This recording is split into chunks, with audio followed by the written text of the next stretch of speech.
I know this will be hard to believe, but I swear every word is true. I'm 72 years old, and I've lived in these Kentucky hills for nearly 5 decades. I've seen strange things out here, but nothing prepared me for what happened last fall when I discovered 2 infant Bigfoot in a collapsed cave. I live alone in a wooden cabin deep in the Daniel Boone National Forest, about 12 miles from the nearest town of Harlan, down a dirt road that becomes impassable during heavy rains.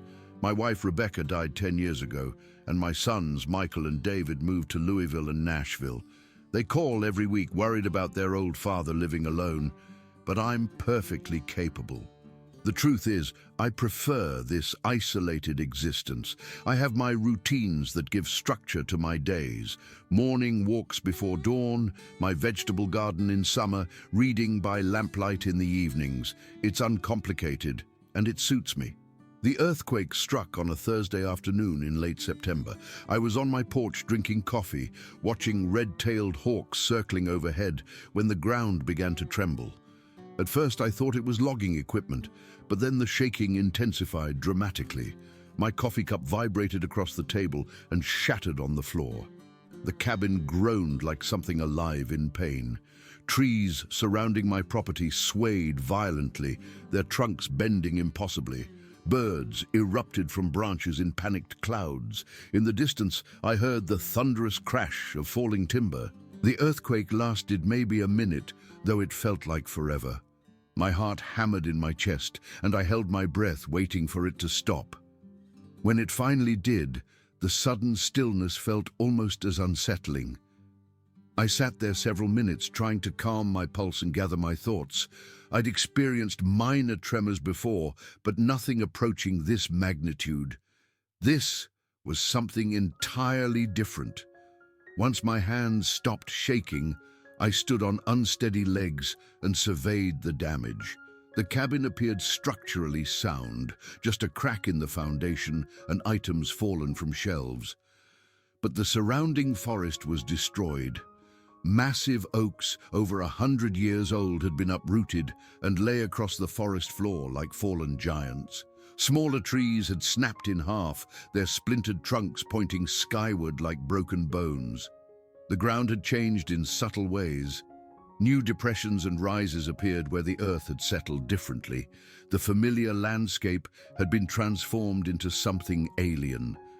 That night, sleep eluded me. I lay in bed listening to the cabin creak, jumping at every sound. My mind kept returning to the limestone caves 6 miles northwest of my property. I had discovered them years ago when I first bought this land. These caves had been formed over millennia by underground streams dissolving the soft limestone, creating extensive chambers and tunnels.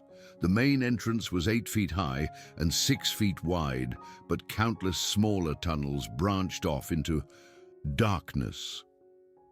Local historians said Native Americans used them for shelter, and Confederate deserters hid there during the Civil War. The county erected warning signs after someone got lost in the tunnels back in the 90s. I had visited the caves numerous times over the years, always staying near the entrance.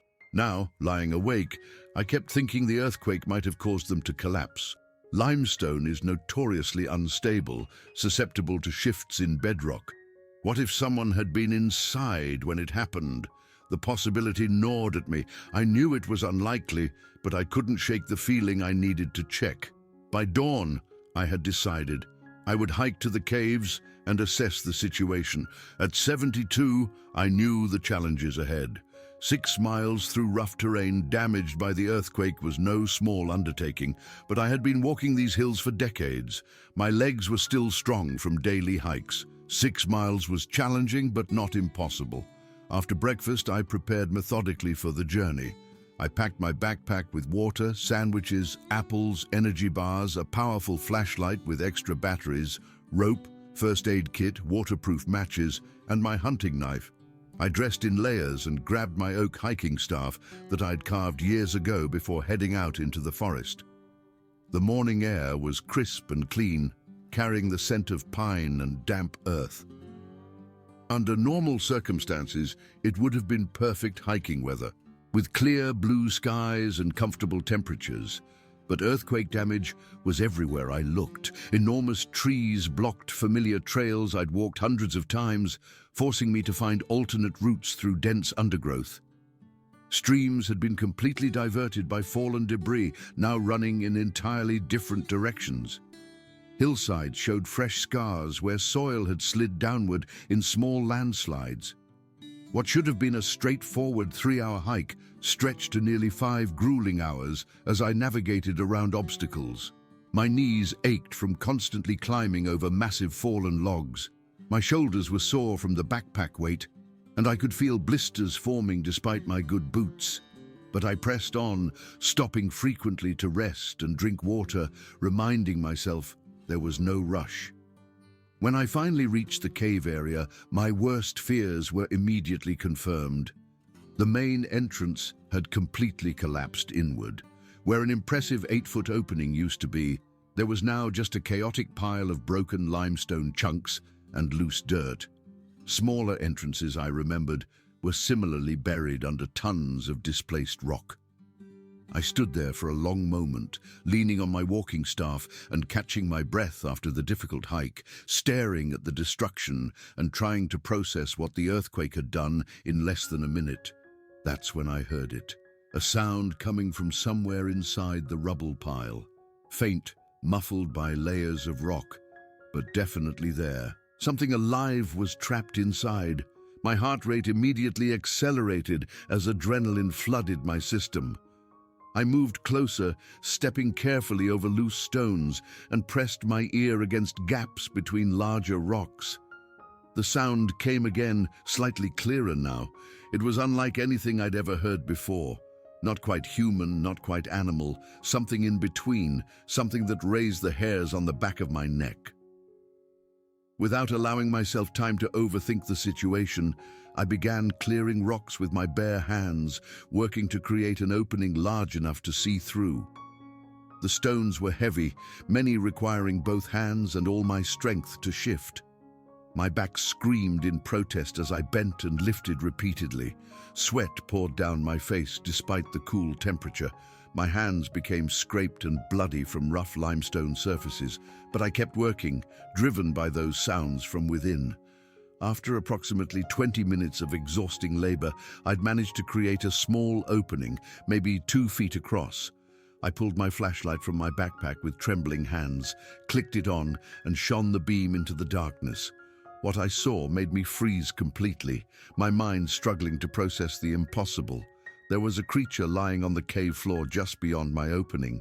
It had to be at least 8 feet tall, possibly more, covered entirely in thick, dark, reddish-brown fur. A massive limestone slab had fallen across its torso, clearly crushing vital organs and killing it instantly. But it was the face that held my attention, that made my breath catch. The face was almost human in its features, but not quite. There was a flat, wide nose, a pronounced brow ridge, and a massive jaw suggesting tremendous bite force. This was a Bigfoot. An actual, real Bigfoot, not a costume or misidentified bear, but a genuine, unknown primate. And it was dead, killed by the cave collapse. But then I heard the sound again, coming from deeper within the cavity. I squeezed myself through the opening, scraping my shoulders painfully against rough stone, my heart hammering so hard I could hear blood pounding in my ears. I crawled forward on hands and knees, shining my flashlight ahead, and that's when I found them huddled against the back wall. 2 tiny creatures, each no bigger than newborn human infants. They were covered in soft, downy fur that looked golden brown in the LED light. Their eyes were squeezed shut against the brightness, and they made pitiful mewing sounds that tore at my heart. They had been nursing from their dead mother when the earthquake struck and somehow survived in this tiny pocket of protected space. I knelt there in the darkness and dust, shining my light on these impossible, beautiful creatures, trying desperately to process what I was seeing. They were real. Bigfoot was real. And these 2 helpless babies were orphaned, alone, probably dying slowly from dehydration and cold. Without consciously deciding, operating purely on instinct and compassion, I carefully took off my jacket and gently wrapped both infants inside the warm fabric. They whimpered and squirmed, but didn't resist. I could feel them shaking, their tiny bodies desperate for warmth and protection they'd lost when their mother died. I squeezed back through the narrow opening with them, pressed carefully against my chest, emerged into the afternoon sunlight, and began the long, difficult hike back to my cabin. The journey home was considerably harder than the trip out. I moved slowly and carefully, hyper-aware of the precious cargo against my chest, stopping every hour to check they were still breathing. They stayed remarkably quiet, nestled in my jacket folds, occasionally making soft sounds but otherwise conserving energy. The sun was setting by the time I finally emerged from the forest into the clearing around my cabin, painting the sky brilliant orange and pink. My legs trembled with exhaustion and my back felt like it might give out. But I'd made it. I brought them inside immediately, built up the fire in the wood stove until it roared, and gently laid them on a nest of soft blankets near the hearth where heat was strongest. In the warm firelight, I could see them clearly for the first time. They had tiny, perfectly formed hands with opposable thumbs, fingers gripping reflexively at air. Their faces were remarkably human-like in some ways, with expressive features capable of conveying emotion, but distinctly non-human in others. With flat noses and heavy brow ridges like their dead mother. Their eyes, when they briefly opened to look at me, showed an intelligence that was unmistakable and deeply moving. I warmed cow's milk on the stove, let it cool to body temperature, and used a clean eyedropper to feed them drops at a time. They took the milk eagerly, their tiny mouths working and throats swallowing, making soft grunting sounds that seemed to express satisfaction and relief. Over the following weeks, I devoted myself completely to keeping them alive. I fed them every few hours around the clock, kept them warm by the fire, cleaned them gently. They grew stronger with remarkable speed. Within a week, they were crawling around the cabin floor, exploring everything with their surprisingly dexterous hands. I named them Rusty and Smoke because of their reddish-brown coloring. Rusty was slightly larger and more adventurous, always pushing boundaries. Smoke was smaller and more cautious, but also more affectionate, often seeking physical contact. As weeks turned into months, they grew at an astonishing rate. By 3 months old, they were the size of human toddlers and walking upright with perfect balance. Their intelligence became increasingly apparent. I would demonstrate something once, and they would understand immediately. They learned to open doors, use the outhouse, even help with simple tasks like stacking firewood. Their personalities became more distinct. Rusty was bold and playful, constantly testing limits. Smoke was thoughtful and gentle, often sitting quietly watching me work with focused attention. They developed complex vocalizations to communicate, not just instinctive grunts, but specific sounds with distinct meanings. A certain chirp meant hunger, a low hum indicated contentment, a sharp bark warned of danger. They were actively developing language right before my eyes. By 6 months, they stood 4 feet tall and possessed incredible strength. They could lift objects I couldn't budge, their muscles dense and powerful beneath their fur.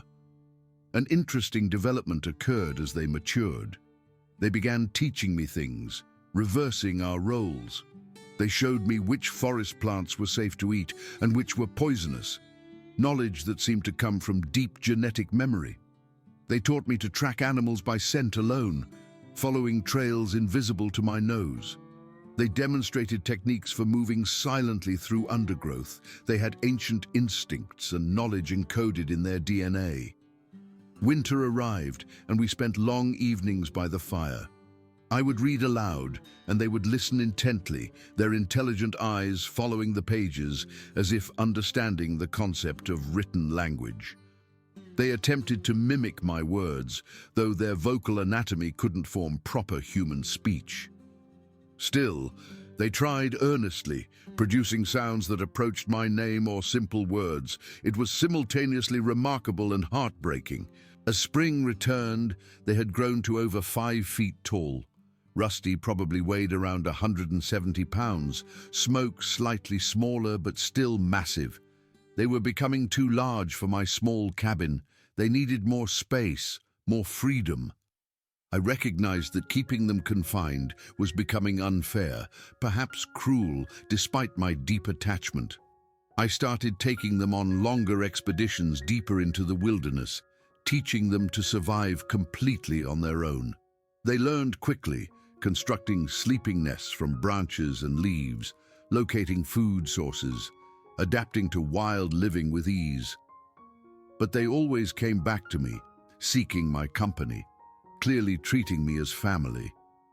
And every time, I welcomed them without hesitation, unable to turn them away, postponing the inevitable separation. I told myself I was being thorough, ensuring they were truly ready. But the truth was simpler. I wasn't ready to let them go. They had given my life profound meaning at a time when I believed my best years were behind me.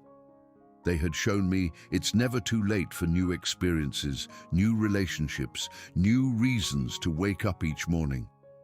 I know that soon I will have to make the final decision. I will guide them to a remote wilderness area where they can live freely, where they might find others of their kind, where they can live the lives they were meant to live. When that day comes, it will be the most difficult day of my life. But I will do it because I love them. I will do it because letting them go is the right thing.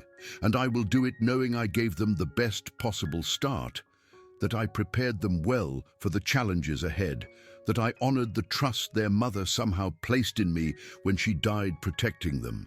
Until that day arrives, I will treasure every moment we have together, every meal, every walk through the forest, every quiet evening in the cabin. These times are precious and finite, and I don't take any of them for granted. I am living fully in the present, appreciating the extraordinary gift I've been given. When people ask if I'm lonely living out here by myself, I just smile and tell them no. Because I have Rusty and Smoke, I have family, I have love, and that's more than enough for any man.